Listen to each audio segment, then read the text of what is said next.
ವೇದಿಕೆಯ ಮೇಲೆ ಆಸೀನರಾದ ಮಾನ್ಯ ಕಮಾಂಡೆಂಟ್ ಸರ್ ಅವರಿಗೂ, ಸಹಾಯಕ ಕಮಾಂಡೆಂಟ್ ಸರ್ ಅವರಿಗೂ ಹಾಗೂ ಎಲ್ಲ ಅಧಿಕಾರಿಗಳಿಗೆ ನನ್ನ ಗೌರವಪೂರ್ವಕ ನಮನಗಳು.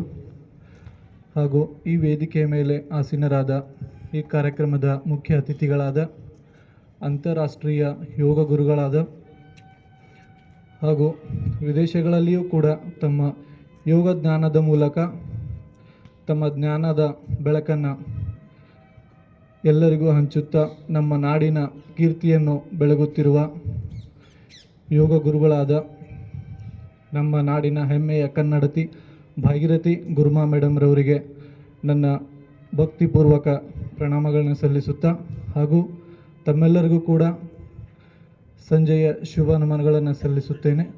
ನಾವು ಇಂದಿಗೆ 3 ದಿನಗಳಿಂದ ಈ ಯೋಗಾಭ್ಯಾಸವನ್ನು ಕಲಿತಿದ್ದೇವೆ.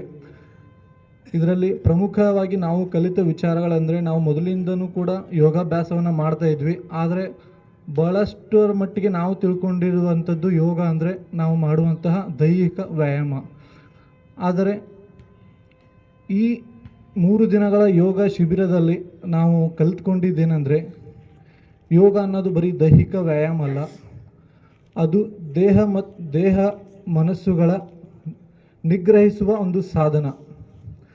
ಯಾಕಂದರೆ ಯೋಗ ಮಾಡಬೇಕಾದ್ರೆ ನಮ್ಮ ಮನಸ್ಸು ಕೇಂದ್ರೀಕೃತವಾಗಿರಬೇಕು ಹಾಗೂ ಉಸಿರಿನ ಮೇಲೆ ನಿಯಂತ್ರಣವನ್ನು ಸಾಧಿಸಬೇಕು.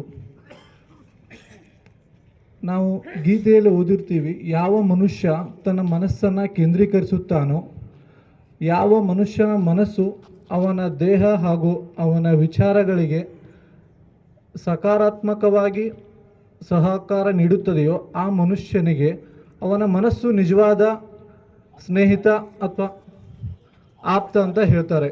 ಸೊ ಹಾಗೆ ಯಾವ ಮನುಷ್ಯನ ಮನಸ್ಸು ಅವನ ಇರೋದಿಲ್ಲವೋ ಅವನು ತನ್ನ ಐಹಿಕ ಇಚ್ಛೆಗಳಿಗೆ ಅಥವಾ ಅವನ ಇಂದ್ರಿಯಗಳನ್ನು ನಿಯಂತ್ರಿಸಲು ಸಾಧ್ಯವಾಗದ ಮನುಷ್ಯನ ನಿಜವಾದ ಶತ್ರು ಅಂದರೆ ಅವನ ಮನಸ್ಸು ಅಂತ ಹೇಳ್ತೀವಿ. ಆದರೆ ಆ ಮನಸ್ಸನ್ನು ಹೇಗೆ ನಾವು ನಿಯಂತ್ರಿಸಬೇಕು ಅನ್ನೋದನ್ನು ಯಾರೂ ಹೇಳ್ಕೊಡೋದಿಲ್ಲ. ಆ ಮನಸ್ಸಿನ ನಿಗ್ರಹನ ಒಂದು ಸಾಧನ ಯಾವುದು ಅಂದರೆ ಯೋಗ ಅನ್ನೋದನ್ನು ನಮಗೆ ಗುರುಮಾ ಅವರು ಕಲಿಸಿಕೊಟ್ಟಿದ್ದಾರೆ.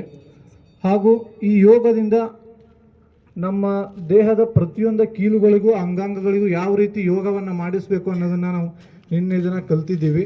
ಇದರಿಂದ ನಮಗೆ ದೇಹದಲ್ಲಿ ನಾವು ಅನುಭವಿಸುವಂಥ ಅನೇಕ ನೋವುಗಳನ್ನು ನಾವು ಸಾಧಾರಣ ಯೋಗದ ಮೂಲಕ ಹೇಗೆ ನಿವಾರಿಸಿಕೊಳ್ಳುವುದನ್ನು ಕಲ್ತ್ಕೊಂಡಿದ್ದೀವಿ. ಇದೇ ರೀತಿ ಈ 3 ದಿನದ ಯೋಗಾಭ್ಯಾಸದ ಪ್ರತಿಫಲವನ್ನು ತಾವೆಲ್ಲರೂ ಸದುಪಯೋಗ ಪಡಿಸ್ಕೊಂಡಿದ್ದೀರಿ ಅನ್ನೋದು ನಾನು ತಿಳ್ಕೊಂಡಿದ್ದೀನಿ.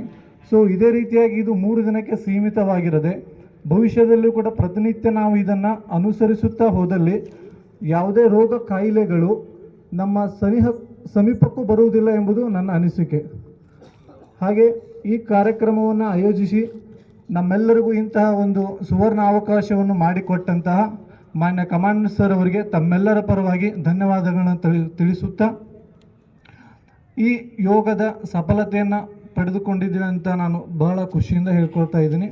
ಹಾಗೂ ಈ ಯೋಗ ದಿನದ ಅನಿಸಿಕೆಗಳನ್ನು ಹೇಳಲು ಅನುವು ಮಾಡಿಕೊಟ್ಟ ಮಾನ್ಯ ಸಾಹೇಬ್ರವರಿಗೂ ಧನ್ಯವಾದಗಳನ್ನು ತಿಳಿಸುತ್ತಾ, ಯೋಗ ಶಿಬಿರದ ನನ್ನ 1-2 ನುಡಿಗಳನ್ನು ಗುರು ಮಾತೆಯ ಪಾದಗಳಿಗೆ ಅರ್ಪಿಸುತ್ತಾ ನನ್ನ ಮಾತಿಗೆ ವಿರಾಮ ನೀಡುತ್ತೇನೆ. ಜೈ ಹಿಂದ್, ಜೈ ಮಾತೃಭೂಮಿ.